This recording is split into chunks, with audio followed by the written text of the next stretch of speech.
poder. Oh, meu Deus, será que seremos aprovados no teste do poder? Abra comigo a sua Bíblia em Gênesis. Voltamos a Gênesis.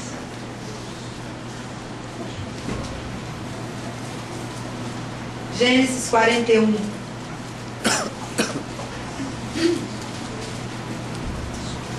Gênesis capítulo 41. Nós vamos ler do versículo 8 ao versículo 15. E depois vamos ler do 38 ao 44.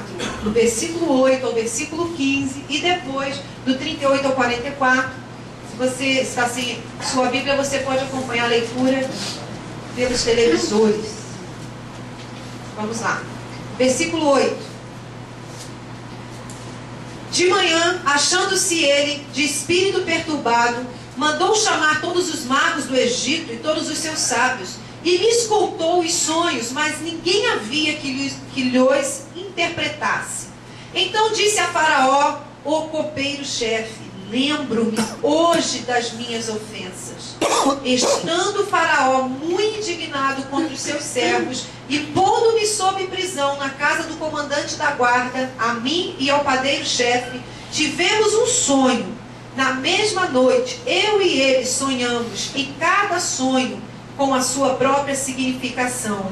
Achava-se conosco um jovem hebreu, servo do comando da guarda. Contamos-lhes os nossos sonhos, e ele nos interpretou, a cada um segundo o seu sonho. E como nos interpretou, assim mesmo se deu, e fui restituído ao meu cargo, o outro foi enforcado. Então o Faraó mandou chamar a José, e o fizeram sair à pressa da masmorra. Ele se barbeou, mudou de roupa e foi apresentar-se a Faraó. Este lhe disse: tive um sonho e não há quem o interprete. Ouvi dizer, porém, a teu respeito, que quando ouves um sonho, podes interpretar. Vamos ler só o 16. Respondeu-lhe José: não está isso em mim, mas Deus dará a resposta favorável a Faraó. Amém? Vamos ler agora do 38 ao 44. Faraó conta o sonho, José interpreta o sonho. Vamos agora do 38 ao 44. Disse Faraó aos seus oficiais: acharíamos porventura homem como este, em que há o Espírito de Deus? Depois disse Faraó a José: visto que Deus te fez saber tudo isto, ninguém há tão ajuizado e sábio como tu.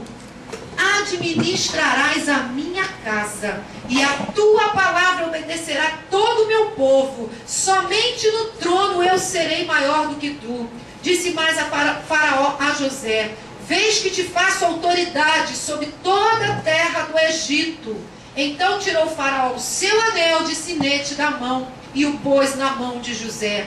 Fê-lo vestir roupas de linho fino e lhe pôs ao pescoço um colar de ouro e fê-lo subir ao seu segundo carro e clamavam diante dele: inclinai-vos. Desse modo o constituiu sobre toda a terra do Egito. Disse ainda Faraó a José: eu sou Faraó, contudo, sem a tua ordem, ninguém levantará a mão ou pé em toda a terra do Egito.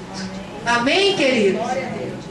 Depois de longa espera, depois de calúnias, depois de prisão, depois de tanta luta, finalmente chega o dia de José. Amém? E eu quero declarar sobre a tua vida: depois dessa tempestade, depois dessa luta, dessa adversidade, vai chegar o teu dia.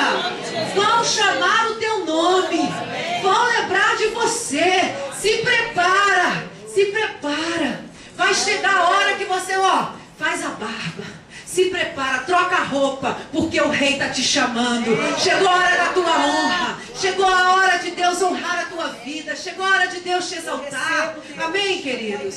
Chega, a nossa hora chega. Escuta uma coisa: nessa altura José já tem 30 anos. Ele recebeu o sonho aos 17. José aos 30 anos começa a colocar o pé na terra da sua promessa.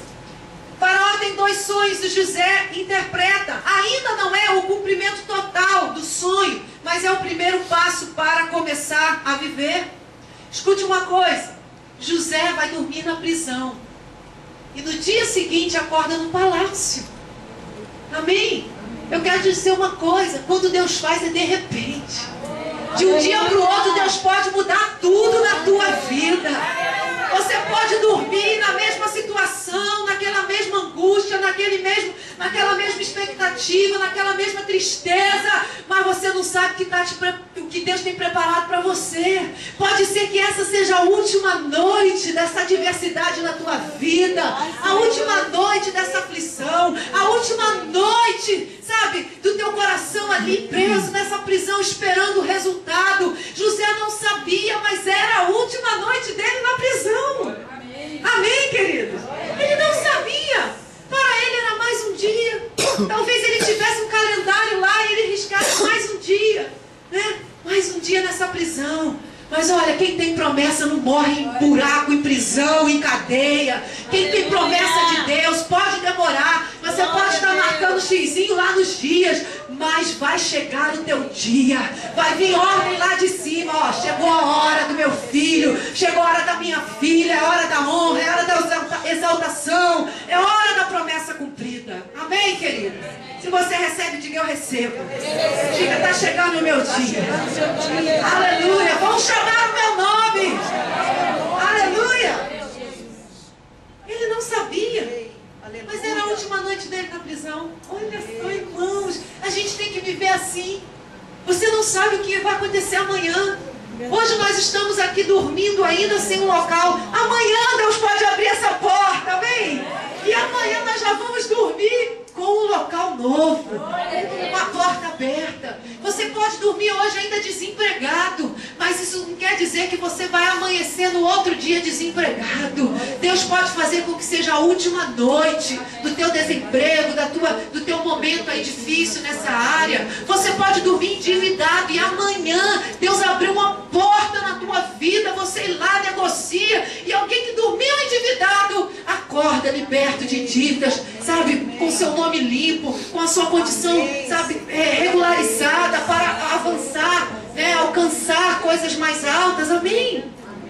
Você pode ter dormido, querido, com a palavra de divórcio sobre a tua cabeça, confusão, brigas dentro da tua casa, mas isso não vai ser sempre assim. Haverão amanheceres diferentes na tua vida. Amém, querido? Um amanhecer diferente. 7 voltas o povo dá em volta da muralha e nada acontecia, e dorme um dia e acorda e a muralha está lá, e clama de novo e dorme de novo, e amanhece e a muralha está lá, e rodeia de novo e toca a trombeta de novo. Amém? Chega o dia, é a última noite de ver aquelas muralhas de pé, porque haverá um amanhecer diferente, onde Deus vai fazer com que essas muralhas caiam, que essas resistências cedam, e a vitória do Senhor vai chegar na tua vida. Creia em nome de Jesus. Hoje eu estou falando sobre o dia da promessa. Amém, querido? Chega de falar do dia do o teste, a prisão, Jesus, a pureza. Hoje eu estou falando, chega o dia da tua promessa, chega o dia do teu milagre. Ele chega, pode demorar, mas chega. Dos 17 aos 30, misericórdia, quanta coisa esse homem passou, mas nós já entendemos que tudo isso foi necessário para prepará-lo para este dia. E nós já vemos o quanto José está preparado na resposta dele. Olha, Faraó diz, Faraó diz assim para ele, tive um sonho, no versículo 15, não há quem o interprete, ouvi dizer que tu é o cara. Não é assim? Eu ouvi dizer a teu respeito que quando você ouve um sonho, você pode interpretá-lo. Tu é o cara. É isso mesmo? Olha a resposta desse homem de Deus. Respondeu-lhe José, não está isso em mim. Deus fará, Deus dará resposta favorável a Faraó. Irmão, sabe por que José responde assim? Por causa dos outros testes. Se ele tivesse pulado etapas, ele ia dizer, manda aí, Faraó, vou ver se eu interpreto. Eu interpreto mesmo, ó. Deixa comigo, manda aí. Mas Deus já tinha preparado, forjado o caráter deste homem para a posição que Deus o colocaria. Querido, Deus tem forjado o nosso caráter, Deus tem nos preparado, Deus tem trabalhado em nós para que quando chegue o nosso dia, a gente não venha estragar tudo, jogar tudo fora, perder tudo, ter atitudes que nos façam perder a essência, nos perder. Por isso, nessa manhã, estamos falando sobre o teste do poder. E o teste do poder aqui, eu poderia dizer que é sinônimo do teste do sucesso. O teste da conquista, o teste da promessa, quando verdadeiramente chega às tuas mãos. E você é colocado numa posição de autoridade, de poder, de sucesso. Escute uma coisa. O teste do orgulho é como você responde ao sonho. O teste do poder é como você responde à promessa. O teste do orgulho é como você responde apenas ao sonho. Mas o teste do poder é como você responde à promessa. Como nos comportamos quando Deus nos entrega aquilo pelo qual temos clamado, pedido, sabe? Qual é o nosso proceder a partir dali? Este é o teste do poder. Você também será testado pelo sucesso. Muitos têm falhado neste ponto. Estão prontos para o teste da prisão. Estão prontos para o teste da adversidade. Estão prontos, para as afrontas, os falsos testemunhos, as evidências fabricadas por Satanás contra a tua vida. Não, eu estou pronto, eu venço. Mas será que estamos prontos para o teste do sucesso? Será que algo muda quando você alcança aquela posição? Será que algo muda quando você alcança aquilo que você tem pedido a Deus? O pastor que tem ministrado essa série, já falei para vocês, é uma série que eu tenho traduzido, do pastor Robert Morris, dos Estados Unidos, da igreja Gateway Church, tá? Uma igreja maravilhosa, a igreja do pastor Henry Fisher. Então, tenho traduzido, é um livro dele e preparado essa série, trazido para nós, né? Não é como a outra das 7 igrejas que realmente eu preparei. Essa aqui não, eu estou traduzindo, amém? Vamos dar assim a honra a este homem que Deus usou tremendamente para escrever e pontuar esses testes. Então, ele conta uma história, né? Ele fala assim, é igual que tinha um irmãozinho que trabalhava no estacionamento da igreja. E o irmãozinho era uma bênção no estacionamento. Ele chegava cedo, ele organizava tudo, ele era gentil, ele ajudava, colocava os carros e fazia aquilo com tanto zelo, tanto amor, né? Que as pessoas elogiavam muito o trabalho dele ali, naquele estacionamento. E aí, vendo isso e ouvindo, o seu pastor o chama e fala assim, irmão, estou ouvindo que tu é uma bênção, tu está servindo a Deus com excelência. Vamos fazer o seguinte, eu vou te fazer agora chefe. Tu vai ser o chefe dos obreiros, tu vai ser o chefe do estacionamento, tu vai comandar tudo, porque você tem um coração, você tem servido ao Senhor com alegria. Aí ele disse que no culto seguinte, chega o irmão lá, todo cheio de aparatos, né? Com a roupa uniformizado, com um negócio cruzado aqui, com lanterna, Aí ele olhou para o irmão e falou, meu Deus, irmão, isso aqui não é um filme Guerra nas Estrelas. O que você está fazendo com essa roupa? E diz que o irmão começou a dar ordem para tudo quanto é lado. E todo mundo olhando para ele. Gente, agora é assim, agora eu estou no comando, agora... Aí ele falou assim, Jesus amado, tem gente que não pode ser promovido. Tem gente que não pode receber o poder porque não sabe lidar com ele. Era uma bênção. Recebeu a autoridade, o poder, se perde a essência. Como diz o outro, deixa subir a cabeça, né? Já vira, agora me obedece, hein? Ó, agora a hora aqui, ó. Né? Aqui, nos outros, aqui, ó. Não é verdade? Então, gente, tem gente que não pode, sabe, receber um simples encargo. Olha, você vai cuidar disso. Tá querendo o que aqui? Não, aqui é comigo. E outro irmão quer ajudar. Não, minha área. Quem cuida disso aqui sou eu. Ó, vaza. Irmãos, é verdade. Nós também somos testados pelo sucesso, pelas posições de autoridade que Deus nos dá, amém? Pelas coisas que o Senhor coloca nas nossas mãos. E nós temos tanto cuidado com isso, né? Tanto eu quanto o pastor Márcio, que vocês podem olhar para a nossa vida em relação a isso. Se tiver um retiro, nós estamos trabalhando. Se tiver cozinha, eu estou na cozinha. Se tiver que arrumar, limpar, varrer. Por quê? Porque nenhuma posição me será alta demais que possa me impedir de servir. Glória a Deus. Nenhuma posição. Eu nunca vou estar num nível tão alto que eu não precise mais servir. Sabe por quê? Porque o que me coloca neste nível alto é servir. E eu não posso parar de fazer o que me fez chegar até ali. O problema é que a gente para de fazer o que nos fez chegar até ali. Nós temos essa questão muito dentro da igreja. Questão de posição, de autoridade. Às vezes você tem até medo de colocar alguém, porque você não sabe qual será a reação dessa pessoa ao ser colocado. Ela é uma bênção sem o título, é uma bênção sem a imposição. Quando você dá a ela uma imposição, uma imposição de mãos ou um cargo, você fica com medo da reação daquela pessoa.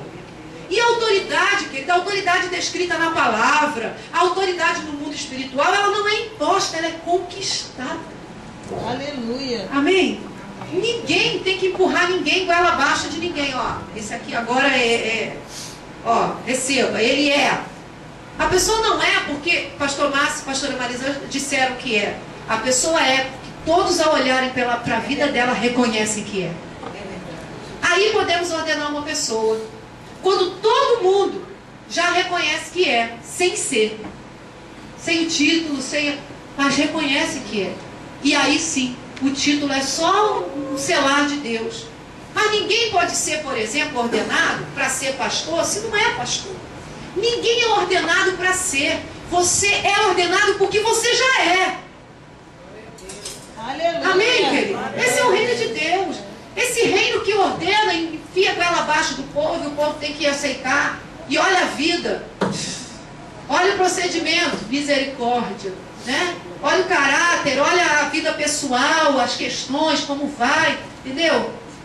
E aí não é mais né? É porque alguém disse que é. Não. O reconhecimento, isso tem que ser conquistado, amém? Essa autoridade precisa ser conquistada. Precisa ser algo assim, sabe? Que é gerado por Deus. Então, ponto 1. De onde? Do teste do poder. Vamos lá. De onde vem o poder? É a nossa primeira. Nós vamos fazer em 3 perguntas nessa manhã. Primeira pergunta: de onde vem o poder? Para entendermos esse teste, precisamos entender, né, esses conceitos. De onde vem o poder? Vamos ler o Salmo de número 62, versículo 11.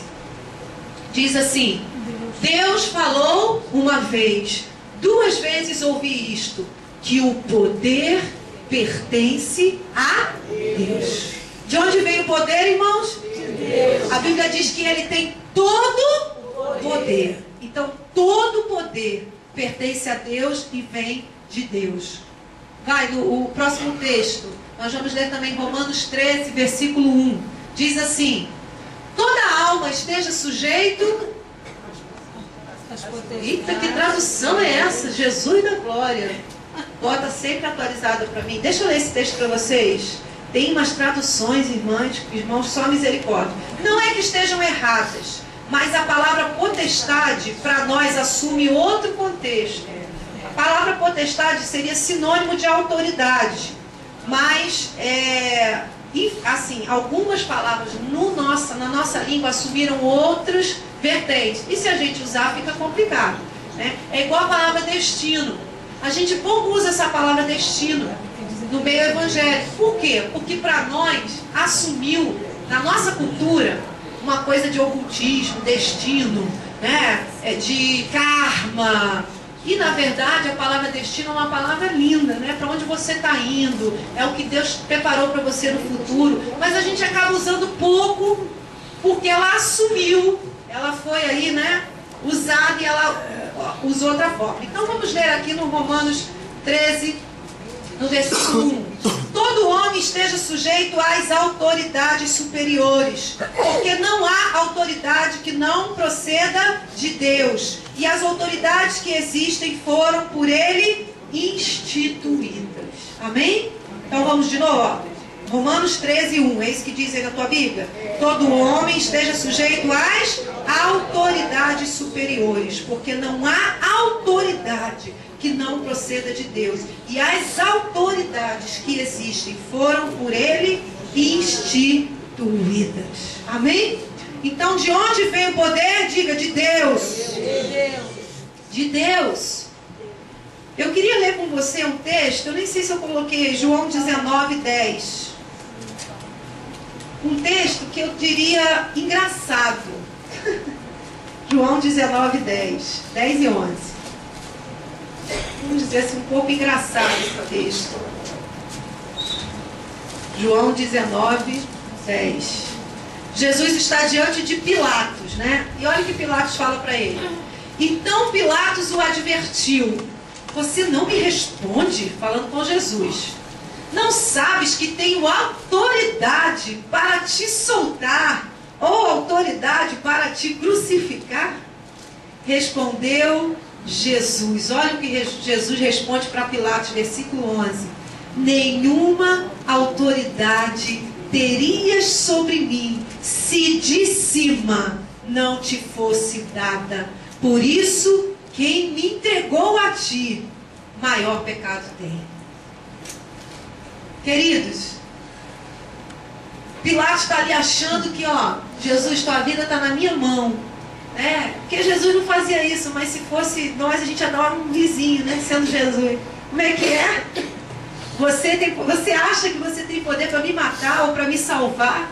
Quer dizer, havia um propósito tão maior em Jesus estar ali diante de Pilatos. Ele mesmo diz: eu entrego a minha vida, ninguém a toma, eu entrego a minha vida. E Pilatos achando que estava abafando, que ele tinha autoridade para salvar ou para matar Jesus. E Jesus, olha, você não teria nenhuma autoridade sobre mim se do alto não te fosse dado. Há um Deus muito maior. É Ele quem determina, é Ele quem distribui, é Ele quem está no controle e na soberania. Amém, queridos? Então, o poder vem de Deus. O teste do poder é saber que o poder de Deus está sobre nós quando nós fazemos a coisa certa.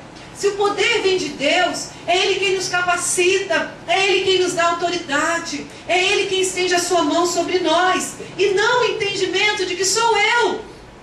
Ah, sou eu, é o que eu faço, é pelo que eu fiz, né? Ah, se eu estou onde eu estou, se eu estou onde eu estou, é porque a bênção do Senhor, o favor, a misericórdia do Senhor veio sobre mim. Amém? A misericórdia de Deus. Grande perigo que nós corremos, né, é quando somos investidos de autoridade, estamos numa posição de poder, de usarmos de falsa humildade. Aquela coisa assim, da boca para fora, foi Deus. Alguém fala: irmão, você é uma bênção. É o Senhor na minha vida. Mas aquilo é da boca para fora. Porque muitas vezes o nosso interior é tendencioso a se empolgar, a deixar com que a arrogância, deixar com que aquela coisa, aquela sou eu. E da boca para fora a gente até mantém um discurso bíblico. Não, é o Senhor, oh, toda honra e toda glória. Que isso, toda honra e toda glória ao Senhor. Mas só o Senhor sabe como está o nosso coração. E o teste do poder, queridos, não é só do lado de fora, não, ele é do lado de dentro também. Ele é aqui dentro, é o nosso coração diante de Deus. Você quer ver quando há uma falsa humildade? Você da boca para fora diz que foi Deus, mas se foi Deus, por que o sucesso te afastou dele? Se você diz, você prospera, você é abençoado, financeiramente você cresce, e aí você diz, foi Deus. Mas se foi Deus, por que te afastou dele? Por que você buscava de um jeito e agora não tem mais tempo? Está ocupado demais, muitos afazeres, muitos compromissos. Se foi Deus, por que esse sucesso te afastou das pessoas? pessoas que eram bênção na sua vida, pessoas que você tinha comunhão, pessoas que caminhavam junto contigo na hora da adversidade, na hora da luta. Então a verdade é que nós temos que permitir que o Espírito Santo sonde o nosso coração, amém, queridos? Porque não adianta da boca para fora dizer foi Deus, se as nossas atitudes dizem o contrário. Se você era humilde como membro ou como servo de Deus, na hora que Deus te colocar, né, para te dar uma aula, qualquer que seja o ministério que Deus te colocar, você tem que permanecer o mesmo, querido. Amém? A mesma humildade, o mesmo coração de servo. Isso sim declara que a honra e a glória é do Senhor. Escuta uma coisa, eu não estou dizendo que o poder é ruim. Amém? Você não já sai daqui, não quero. Não, eu não estou dizendo que o poder é ruim. Eu não estou dizendo que o sucesso é ruim. Deus nos criou com o desejo de governar. Deus nos criou. Nós queremos governar, nós queremos. E isso não é um problema se a motivação for certa. Você quer ver como Deus nos criou com o desejo de governar? As crianças, né? Quem tem filhos aqui sabe. Pequenininhas, elas já pegam as bonecas, não é verdade? Coloca todo mundo sentadinho e começam a dar ordem nas bonecas, ela não é verdade? Quem tem filha mulher aqui não é assim? Começa a dar ordem nas bonecas, dá um papel para cada uma, ela é a professora, ela é a mãe, ela é a médica, ela nunca é a filha, não é verdade? Essa boneca é minha mãe. Quantos já viram uma criança brincar assim? Essa boneca é minha. É ruim, a mãe é ela. A professora é ela. Né? A Cíntia que tem duas, ela está falando que as duas brigam para ver quem vai ser a mãe. Porque a mãe manda tudo, né, gente? Os pequenininhos, a mãe manda tudo. Então, desde pequenos, nós somos gerados com esse desejo de governar. E os meninos? Né? Os meninos, eles são o mais, por exemplo, tem os Power Rangers, eu sou o mais poderoso. Não é assim? Ele não quer ser ele quer ser o Power Ranger rosa, roxo. Rosa não. O vermelho. O Douglas está dizendo aqui que o mais poderoso é o vermelho. Ah, tá. E os meninos todos, né, inclusive Douglas, brigava muito para ser o Power Ranger vermelho na brincadeira. Ninguém quer ser, né, o que perde. Ninguém quer ser o Coringa, quer ser o Batman.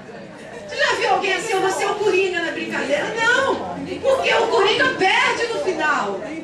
E a gente quer dar do lado que ganha. É assim, gente? É desse jeito. É até nas brincadeiras de criança. Nós já detectamos essa tendência ao governo. Isso vem de Deus. Amém, querido? Isso vem de Deus. A nossa questão aqui é que isso testa a nossa essência. Testa a nossa essência. Vem de Deus lá do Gênesis. Quando Deus criou o homem, qual a palavra que Deus libera? Governe, subjugue, domine, nomeie. Meu Deus. E aí nós recebemos, somos imagem e semelhança do Senhor, que é um Deus de poder, é um Deus de governo, amém? É um Deus que está sobre todas as coisas. Então eu não estou dizendo, por favor, que isso seja ruim. Vocês já viram as crianças com cachorro? Gente, é muito engraçado. Aqueles bichinhos desse tamaninho dando ordem no cachorro, não é verdade? Sai, senta, sabe nem falar. Quieta! Né? E ele quer que o cachorro obedeça. Se não obedecer, ele pega pelas orelhas. Sacode, se bobear, o cachorro morde a criança. Mas ele quer o quê? Ser obedecido. Não é assim? Ele quer ser obedecido. Ele quer que o cachorro obedeça. Então já nascemos com isso. Somos imagem e semelhança de Deus. Mas o diabo quer deturpar esse desejo pelo poder. E transformar isso em egoísmo, soberba, uma autoconfiança, né? Assim, que não é autoconfiança, porque autoconfiança é bom. Eu diria autossuficiência. Eu me basto, eu não preciso de nada, eu não preciso de ninguém, né? É uma autossuficiência, é uma ganância desenfreada pelas coisas. Ele quer o que então? Deturpar esta questão do poder. Quando Jesus diz assim: aquele que quer ser o primeiro no reino, que sirva a todos. Não é isso que Jesus diz? aquele que quer ser, se eu não me engano, não anotei essa referência, mas isso está em Lucas 22, eu não lembro o versículo. Aquele que quer ser o primeiro no reino, que sirva a todos. O maior é aquele que serve. É isso que Jesus diz. Olha só, gente, Jesus não está dizendo que tem algum problema em querer ser o maior. Ele não está dizendo isso. Ele não diz isso no texto. Você pode ler o texto. Ele só diz assim, ó, aquele que quer ser o maior, que sirva a todos. Porque maior é sempre aquele que serve. Então ele não está dizendo que é errado, que é ruim, mas ele está revelando o que ele pensa sobre poder. E eu acho que o conceito de Jesus de poder é muito diferente do nosso, né? Não é verdade? Para nós o maior é aquele que manda tudo, mas o conceito do Senhor maior é aquele que serve. O que mais serve é maior. Por causa desse versículo nós tínhamos até uma brincadeira entre nós, né? Aí a gente, tipo assim, eu chego para a Lucy e falo, Lucy, você quer ser maior que eu? Pega não sei o que lá para mim. A gente brincava assim, né? Lucy, você quer ser maior que eu? Pega não sei o que lá, faz não sei o que lá para mim. Porque maior é aquele que serve. Então a gente brincava, queria pedir uma coisa, ou outro estava com preguiça, né? A gente, tudo bem, vou ser maior que você, eu vou te servir. Então assim, é uma maneira de entender qual é a visão do Senhor sobre ser o maior. Não é a nossa visão, a visão do mundo, a visão quem tem mais estrelas, quem tem mais isso, quem tem mais aquilo. Diga, maior é aquele que serve. Diga de novo, maior é aquele que serve. Ser grande para Jesus é servir. E para você? Ser grande para Jesus é servir. Isso é ser grande. Mas e para nós? Será que temos o mesmo conceito sobre ser grande? Lá, anota só a referência, 1 Timóteo 3:1, acho que eu também não botei esse versículo aí, porque são só referências para nós entendermos. 1 Timóteo 3:1 diz o quê? Aquele que almeja o episcopado, excelente coisa almeja. Então, mais uma vez, nós temos uma prova bíblica de que o Senhor não acha ruim a questão do poder, do sucesso, da autoridade, que você queira crescer, que você queira ter um ministério, amém? Que você queira ter um cargo de chefia onde você trabalha, que você queira ser o chefe lá, que você... Amém? Queridos, Deus não acha isso ruim. Está dizendo aqui, quem almeja o episcopado, excelente obra almeja, excelente coisa almeja. Então a questão não é a posição em si, e nós temos pregado aqui que Deus tem os melhores lugares, os melhores cargos, amém? Os cargos de chefia são para o povo de Deus, que sabe servir, que tem um coração ensinável, sabe amar e cuidar das pessoas, né? Então assim, como é ruim ter um chefe sobre nós que é opressor. Quantos aqui já tiveram um patrão que era faraó? Faraó em pessoa. Aquilo ali, sabe? Botava faraó no bolso. Que coisa horrível. Então, Deus tem que levantar homens e mulheres com o coração, amém? Coração bom, coração quebrantado, um coração para o quê? Serem chefes sim, com autoridade sim, né? Porque não é deixar, não é isso, mas que sejam pessoas idôneas, que tenham coração, pessoas que reconhecem o outro como ser humano, e não como um capacho, mas como um ser humano. Como isso é importante. A Bíblia diz que quando o justo governa, o povo se alegra. Quando o justo governa, o povo se alegra. Mas quando está na mão do opressor, só o sangue. Sofrimento virá quando o governo está na mão do opressor. A gente vê isso ali na história do povo do Egito, Faraó. Olha só, compara o governo na mão de Faraó, escravidão, trabalho forçado, humilhação. O governo na mão de José, prosperidade, alimento para todos, recursos, bênçãos, amém, queridos? Então eu quero profetizar na tua vida que Deus vai te colocar em lugares altos, em posições de governo, de autoridade, e você não vai se perder, você vai saber o que fazer. Tem um texto em Juízes muito tremendo que fala assim, que chamaram a romeira para governar, e ela disse assim: deixaria eu o meu fruto para governar sobre vocês? As árvores, né? As árvores sempre são, na Bíblia, uma figura de homens, tá? Então, as árvores se reúnem e é uma parábola, né? Pedem a romeira para governar sobre ela. A romeira diz: vai me dar trabalho. Deixaria eu o meu fruto? E os romães tão bonitos, tão vermelhinhos. Não quero não. Aí elas correm para a figueira, e a figueira diz: peraí, governar sobre vocês? Não, vai dar muito trabalho. Deixa eu aqui com os meus figos. Deixa eu cuidar aqui do meu fruto. Não quero não. Aí vão até a oliveira. E a oliveira diz a mesma coisa: deixaria eu o meu óleo para governar sobre vocês? Não, quero não. E aí só sobra o espinheiro. E o espinheiro aceita governar sobre as árvores.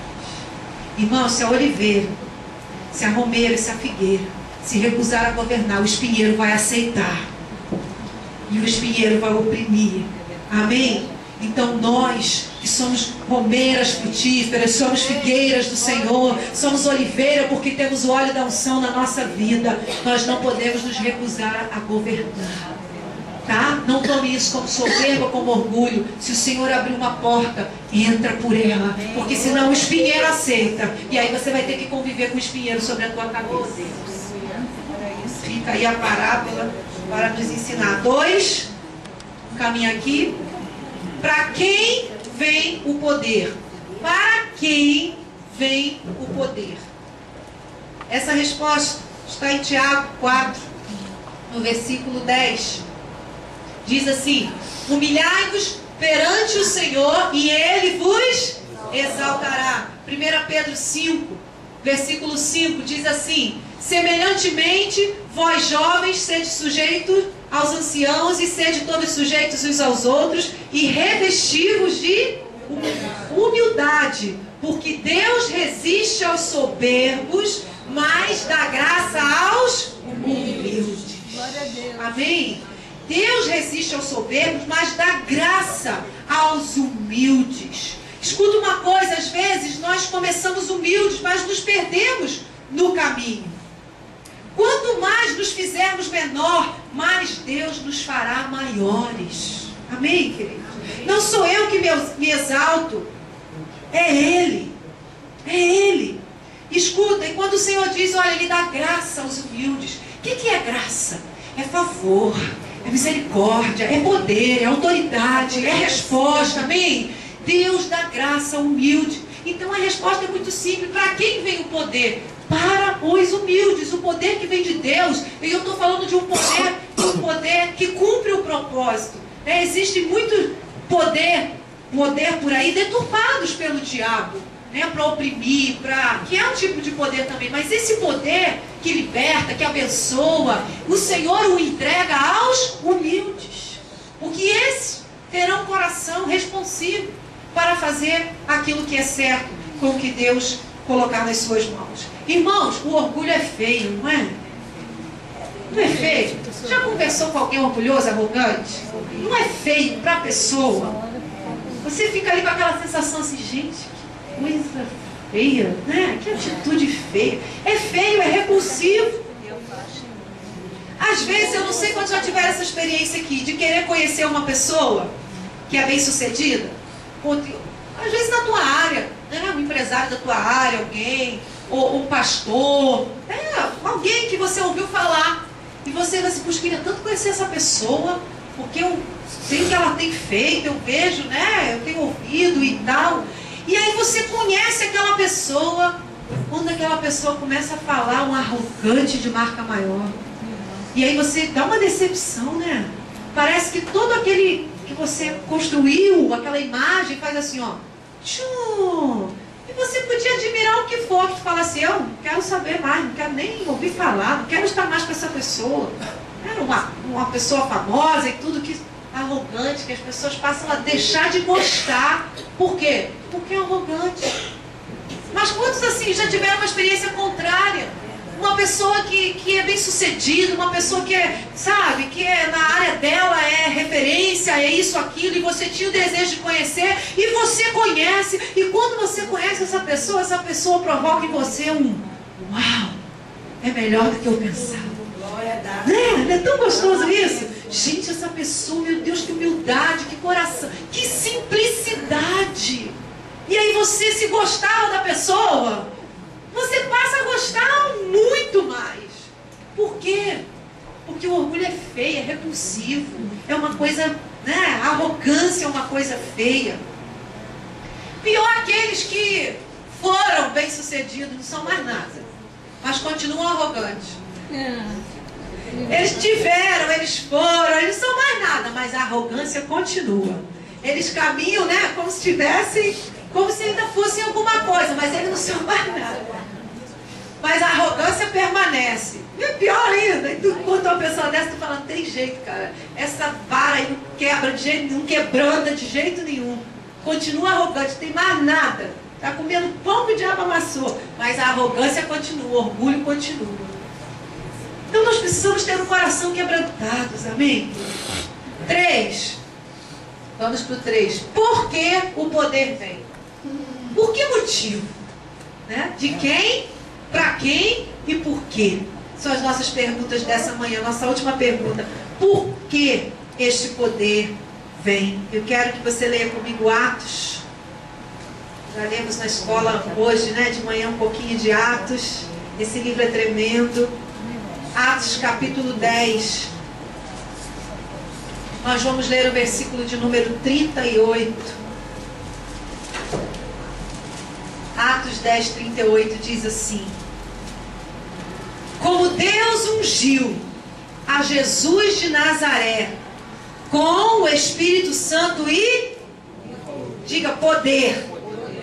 Com o Espírito Santo e poder, o qual andou por toda parte, fazendo o bem e curando a todos os oprimidos pelo diabo, porque Deus era com ele. Então, querido, o poder vem para quê? A Bíblia diz, a Bíblia responde que Jesus recebe poder do Pai como homem. Ele tinha todo o poder como Deus, mas ele vem à terra e precisa receber como nós. Poder vindo do Pai, do Espírito Santo. E ele usa esse poder para quê? Andar por toda parte, fazendo o bem. Ele usa esse poder para o bem, curando os oprimidos, ajudando pessoas. Então, eu quero te dizer uma coisa: Deus ama pessoas, Deus ama as vidas. Deus sempre vai te dar algo para que seja uma bênção para alguém, para abençoar alguém. Amém? Deus não está à procura das nossas necessidades. Deixa eu te dizer isso. De um lado, toda bonança, toda fartura, toda resposta. Do outro lado, as necessidades, as carências que temos, o que precisamos. E no meio estamos nós. E quando Deus vem ao nosso encontro, Ele não vem encontrar nem a abundância da qual Ele pode derramar sobre nós, e nem Ele vem de encontro às nossas necessidades, não. Ele vem à nossa procura. A Bíblia diz que Deus não resiste ao coração quebrantado. Ainda que você esteja no meio de uma necessidade, ou que você esteja no meio da abundância, o que o Senhor sempre vai olhar é a sua vida e o seu coração. Amém? Deus sempre vai olhar para isso. E o nosso último texto, Deuteronômio capítulo 8. Deuteronômio capítulo 8. Dá uma sacudidinha nesse irmão e fala assim: está preparado para o poder? Está preparado para o sucesso? Está chegando, vão chamar teu nome. Amém? Mas você tem que estar preparado e passar nesse teste com louvor. Amém? Deuteronômio capítulo 8, 17 e 18. Olha o que diz aí. Não digas, pois, no teu coração, a minha força e o poder do meu braço me adquiriram estas riquezas. Antes te lembrarás do Senhor teu Deus, porque é Ele o que te dá força para adquirires riquezas, para confirmar a sua aliança, que sob juramento prometeu aos teus pais, como se vê hoje. Amém, queridos? Escute uma coisa. Todos que andaram com Deus foram muito próximos. Abraão, dos homens mais ricos que já passou sobre a terra. E assim segue a sua descendência, Isaac, Jacó. Deus os prosperou tremendamente. Mas segundo esse texto, é muito claro isso lá em Deuteronômio ainda, né? Época de Abraão, época do Pentateuco, época do povo, né? De todo aquele povo que está sendo gerado a partir de Abraão, liberto a partir de Moisés. Olha a palavra: lembrarás do Senhor teu Deus, porque é Ele quem te dá força para adquirires riquezas, para, com o fim de confirmar a sua aliança. O Senhor quer nos prosperar, nos abençoar, mas sempre para firmar a sua aliança, para cumprir o seu propósito, para salvar, para alcançar, para implantar o seu reino. Ah, eles eram muito ricos, para quê? Para ter o carrão de camelos mais lindo da época? Não. Deus quer nos prosperar, nos dar posições de autoridade, de poder, para quê? Para a gente poder mandar em alguém. Tem gente que sonha em mandar em alguém. Adora mandar, adora dar ordem. Não pode botar o pé numa autoridadezinha que quer dar ordem, quer mandar. E eu costumo dizer, quer mandar como um cachorro. Aí tu manda, sai, senta, levanta. Porque não é isso, gente. Deus não nos criou. Quando Deus fala governe, Deus não está mandando governar um ou outro, não. Deus nunca falou isso. Isso é coisa humana. Deus nunca falou. Quando Deus disse governe, você pode ler lá em Gênesis: governe sobre as aves dos céus, os animais da terra, sobre toda a relva, vos servirá por alimento, por mantimento. Em nenhum momento Deus fala, governe o outro homem.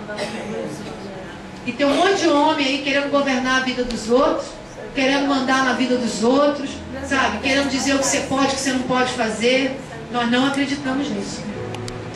Nós podemos sim sermos usados por Deus por uma palavra de direção e de conselho, te ensinar o que a palavra diz, mas a escolha e a decisão é sua.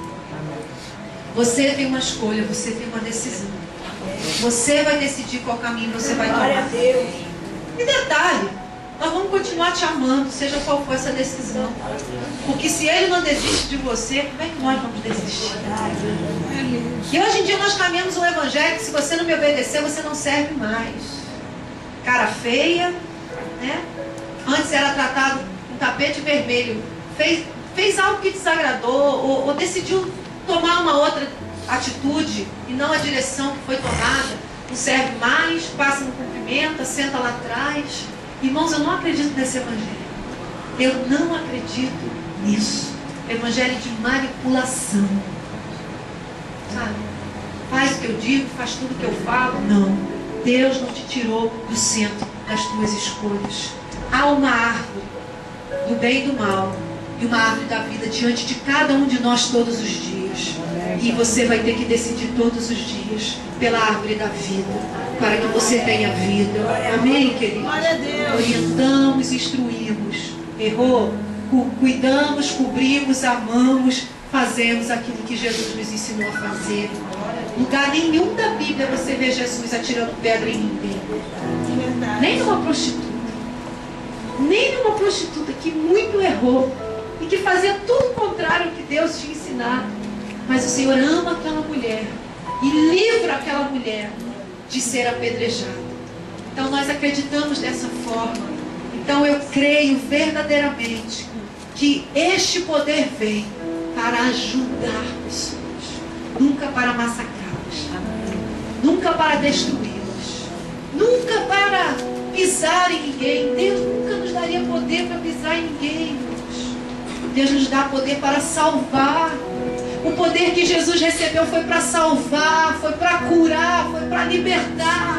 Amém? Amém. Foi assim que Ele usou o poder que Ele recebeu. E como nós temos usado o poder que Ele tem colocado nas nossas mãos. Para que queremos um templo enorme, grande? Porque nós queremos muitas almas. Amém.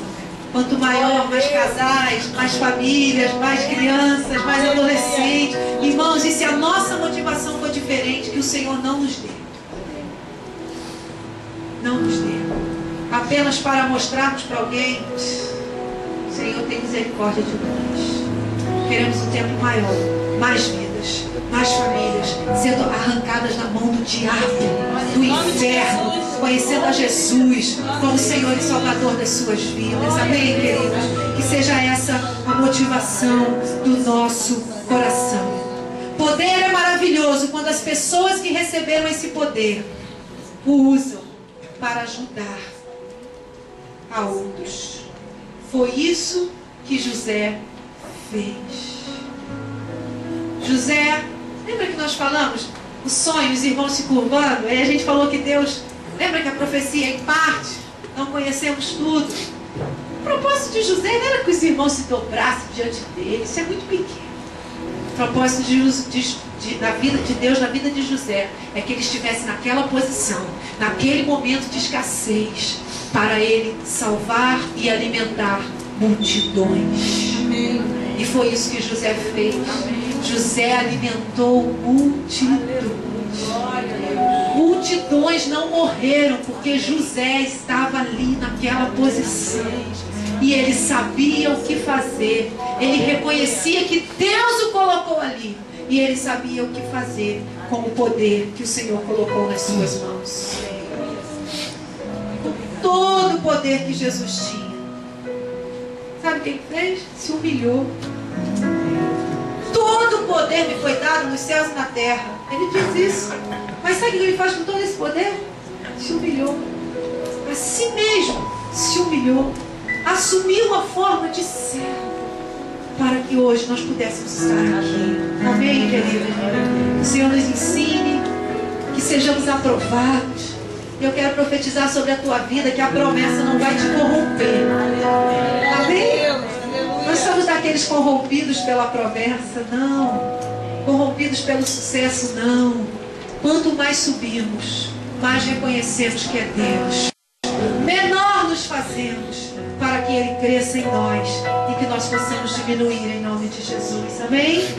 Fique de pé nessa manhã.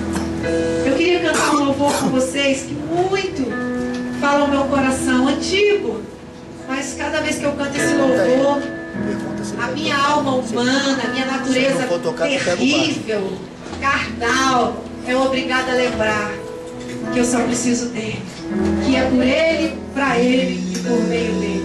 Amém? Vamos dizer, eu não preciso. Eu não preciso ser reconhecido por ninguém. A minha glória. A minha glória é fazer com que conheçam a Ti. E que diminua eu. E que diminua eu. Para que Tu cresças, Senhor. Mais e mais.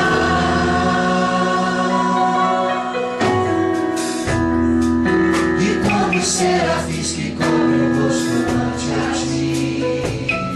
Oh Senhor, que vejo a Ti. Os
falar no teu coração aí agora.